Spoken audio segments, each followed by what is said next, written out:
think it's a mistake actually to separate out story writing from rhetoric. So in other words, every step along the way is intended to develop someone who is a rhetorician, someone who has mastered rhetoric and can express themselves persuasively.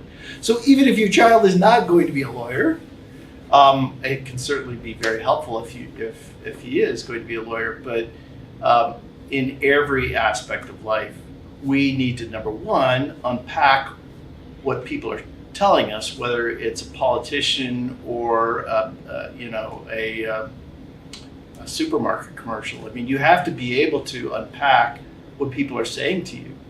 And I think this is one of the big problems today is that we don't analyze the rhetoric that's being thrown at us. So there's rhetoric out there around us all the time, 24/7. You just turn on the TV and rhetoric is coming out at you. People are trying to persuade you. People are trying to sell you something, whether it's their ideas or it's a product. And so the ancient saying goes, those who do not study rhetoric are bound to be victims of it.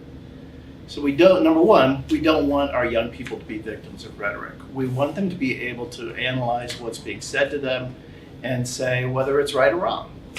But then beyond that, they also need to participate in the conversations that people have about big issues.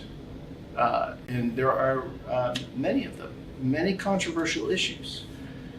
It is really helpful to be able to express yourself fluently.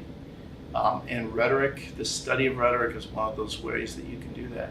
Whether you're in an academic setting, to be able to stand up and say, this is what I think about this subject, or whether you're in a